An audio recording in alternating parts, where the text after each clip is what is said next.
జై శ్రీమన్నారాయణ. అరణ్యకాండలో ఇక మిగతా రాక్షస సైన్యమంతా కూడా ఒక్కసారిగా భయపడిపోయింది. రామచంద్రుడి కోపాన్ని భరించలేకపోయింది, తట్టుకోలేకపోయి ఆ సైన్యమంతా కూడా వెనక్కి పారిపోయి కరుడి దగ్గరికి వెళ్ళి కరుడిని శరణు వేడుకుంటూ ఉన్నారు. సైన్యమంతా కూడా రామచంద్రుడి వైభవాన్నంతటిని కూడా, శౌర్య పరాక్రమాలన్నింటిని కూడా రామచంద్రుడి గురించి ఆ సైన్యమంతా కరుడికి చెబుతూ ఉన్నారు. రాముడి పరాక్రమానికి కరుడి సైన్యమంతా అల్లకల్లోలమై ఆ యుద్ధరంగం నుండి వెనక్కి వెళ్ళిపోయి కరుడిని శరణు వేడుకుంటూ ఉన్నారు. అప్పుడు దూషణుడు వారినందరినీ తీసుకొని మళ్ళీ రాముని మీదికి వస్తూ ఉన్నాడు. దూషణుడు ఉన్నాడు కనుక రాక్షసులంతా ధైర్యంగా రాముని మీదికి పరిగెడుతూ ఉన్నారు. ఒక్కసారిగా రాక్షసులంతా వారి వారి ఆయుధాలన్నింటినీ రాముని మీద ప్రయోగించారు. రాముడికి రాక్షసులకి మధ్య జరుగుతూ ఉండేటటువంటి యుద్ధం అద్భుతం, యుద్ధం మహాఘోరం, ఆశ్చర్యకరంగా ఉంది. భీకరమైనటువంటి భయాన్ని కలిగించేలాగా ఉంది ఆ యుద్ధం. రాక్షసులంతా ఒక్కుమ్మడిగా రాముని మీదికి వస్తూ ఉన్నారు. రాక్షసులంతా రాముణ్ణి చుట్టుముడుతూ ఉన్నారు. అప్పుడు రాముడికి బాగా కోపం వచ్చి సకృత్వా భైరవం నాదం, భీకరంగా సింహనాదం చేశాడు శ్రీరామచంద్రుడు. గాంధర్వాస్త్రాన్ని ప్రయోగించాడు శ్రీరామచంద్రుడు. రాముని యొక్క చాప మండలములో నుండి, ధనుస్సులో నుండి వేలాది బాణాలు వస్తూ ఉన్నాయి. రాక్షసులకు అర్థం కావటం లేదు, కంటికి అందటం లేదు, బుద్ధికి తోచటం లేదు, ఏం జరుగుతుందో తెలియటం లేదు. ఎందుకంటే నాదదానం శరాన్ ఘోరాన్ న ముంచంతం శిలీముఖాన్. రాముడు బాణము ఎప్పుడు తీస్తున్నాడు, ఎప్పుడు సంధిస్తున్నాడు, ఎప్పుడు ఎక్కు పెడుతున్నాడు, ఎప్పుడు వింటిని ఆకర్షిస్తున్నాడు, ఎప్పుడు ప్రయోగిస్తున్నాడు, ఇదేమీ అర్థం కావటం లేదు. రాక్షసుల కంటికి అందటం లేదు, బుద్ధికి అందటం లేదు. బాణాలు ఆకాశాన్నంతటిని కూడా, సూర్యుడిని కూడా కనిపించకుండా చేసేశాయి శ్రీరామచంద్రుడి బాణాలు. శ్రీరామచంద్రుడు బాణాలను వేస్తున్నట్టుగా లేదు, క్రక్కుతున్నాడా అన్నట్టుగా ఉంది. ఏకకాలములో రాక్షసులంతా చనిపోతున్నారు, ఏకకాలములో రాక్షసులంతా నేల మీద పడుతున్నారు, గుంపులు గుంపులుగా పడిపోతున్నారు. యుద్ధ భూమి అంతా రాక్షసుల అవయవాలే కనిపిస్తున్నాయి. యుద్ధ భూమి ఎట్లా ఉందంటే భూమి వికీర్ణాభూత్ భయంకర, అంతా భయంకరంగా ఉంది. శ్రీరామచంద్రుడి కోపానికి ఆహుతైపోతుంది ఆ యుద్ధ రంగమంతా కూడా. రాముడు దూషణుడి సైన్యాన్నంతటిని కూడా అతి భయంకరంగా చంపివేస్తూ ఉంటే దూషణుడు అది చూసి ఒక్కసారిగా 5,000 రాక్షసులను రామచంద్రుడి మీదికి పంపాడు. అట్లా వారంతా కూడా రాముని మీదికి వస్తూ ఉంటే ఎట్లా ఉన్నారు వాళ్ళంతా? ఆ రాక్షసులు భీమవేగాన్, మహావేగము కలిగినటువంటి రాక్షసులు 5,000 కూడా. సమరేషు అనివర్తినః, యుద్ధములో నుండి ఎటువంటి పరిస్థితుల్లో కూడా వెనక్కి తిరిగి వెళ్ళనటువంటి వారు 5,000 రాక్షసులు. అట్లాంటి రాక్షసులను దూషణుడు ఒక్కసారిగా రాముడి మీదికి పంపించాడు. అలా వారంతా వచ్చి రామచంద్రుడిని చుట్టుముట్టి వారి వారి ఆయుధాలను రాముని మీద ఒక్కసారిగా కురిపిస్తూ ఉన్నారు. రాముడు వాటన్నింటిని కూడా తన బాణములతో నివారిస్తూ ఉన్నాడు శ్రీరామచంద్రుడు.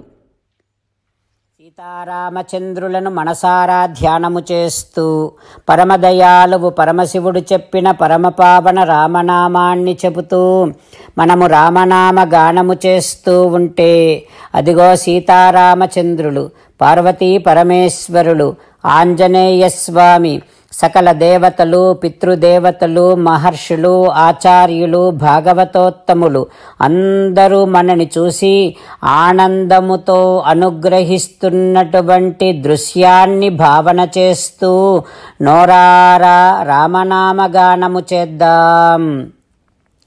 రామ రామ దశరథ రామ, రామ రామ దశరథ రామ, హే హే రాజా రామ, హే హే రాజా రామ, హే హే సీతారామ, హే హే సీతారామ.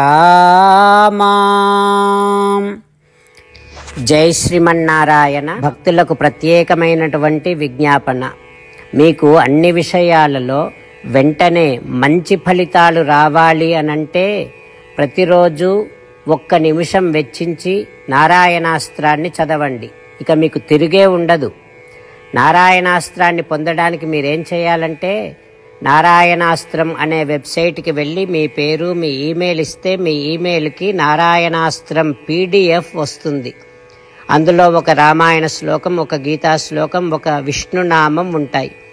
ఆ మూడింటిని కలిపి నారాయణాస్త్రం అంటాం. ప్రతి ఒక్కరికి వేరువేరు శ్లోకాలను ఇస్తున్నాం. ఆ రకంగా ఎవరి శ్లోకాన్ని వారు ప్రతిరోజు తప్పనిసరిగా చదవటం వలన ప్రతిరోజు ప్రతి 24,000 భక్తులతో ఒకసారి సంపూర్ణ రామాయణ పారాయణ, 33 సార్లు శ్రీమద్ భగవద్గీత పారాయణ, 24 సార్లు శ్రీ విష్ణు సహస్రనామ స్తోత్ర పారాయణ జరుగుతుంది. ప్రతి ఒక్కరికి అంతటి విశేష ఫలితము ప్రతిరోజు లభిస్తుంది. అందుకని మీరు, మీ కుటుంబ సభ్యులు అందరూ ఒక్కొక్కరు ఒక్కొక్క నారాయణాస్త్రాన్ని వెంటనే పొందండి. జై శ్రీమన్నారాయణ. శ్రీమద్ భగవద్గీత సారాంశముగా 18వ అధ్యాయములో 65 నుంచి 69 శ్లోకముల ద్వారా శ్రీకృష్ణ భగవానుడు మనందరినీ ఒక 8 పనులు చేయమని చెబుతూ పరమాత్మ ఈ రకంగా అంటూ ఉన్నాడు. ఎవరెవరైతే నేను చెప్పిన ఈ 8 పనులు చేస్తారో వారందరూ నాకు చాలా ఇష్టమైన వారవుతారు. అప్పుడు వారిని నేను సకల పాపముల నుండి, సకల దుఃఖముల నుండి విముక్తులను చేసి నా అంతటి వారిగా చేసుకుంటా, తరగని ఆనందాన్ని అనుభవింపచేస్తా. నిజమే చెబుతున్నా, ప్రమాణము చేసి చెబుతున్నా అంటూ సాక్షాత్తుగా దేవదేవుడైన శ్రీమన్నారాయణుడైన శ్రీకృష్ణ భగవానుడే మనను ఈ 8 పనులు చేయమని చెబుతూ ఉన్నాడు కనుక, హో శ్రీమన్నారాయణ, కరిష్యే వచనం తవ, తప్పకుండా చేస్తా, నువ్వు చెప్పినట్టే చేస్తా అంటూ మనం ప్రతిరోజు దేవదేవుడైన శ్రీమన్నారాయణుడికి ఈ రకంగా మాట ఇద్దాం. హో శ్రీమన్నారాయణ, నువ్వు చెప్పినట్టే నేను నిన్నే సంతతము ధ్యానము చేస్తూ ఉంటా. హో శ్రీమన్నారాయణ, నువ్వు చెప్పినట్టే నేను నీ భక్తుడిగానే ఉంటా.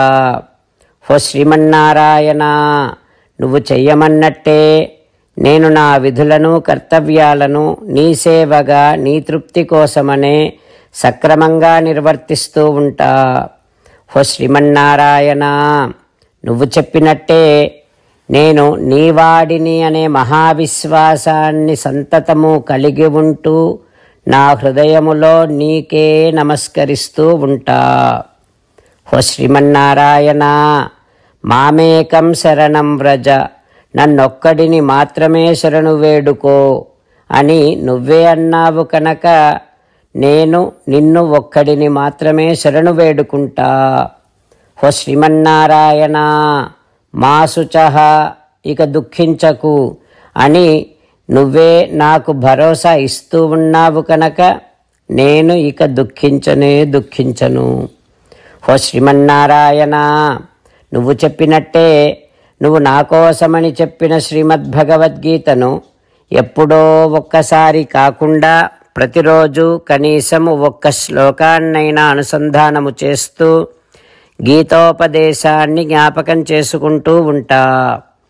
హో శ్రీమన్నారాయణ, నువ్వు చెప్పినట్టే నువ్వందరి కోసమని చెప్పిన శ్రీమద్భగవద్గీతను తెలియని భక్తులందరికీ తెలియచేసే నా వంతు ప్రయత్నాన్ని నిరంతరము కొనసాగిస్తూనే ఉంటా.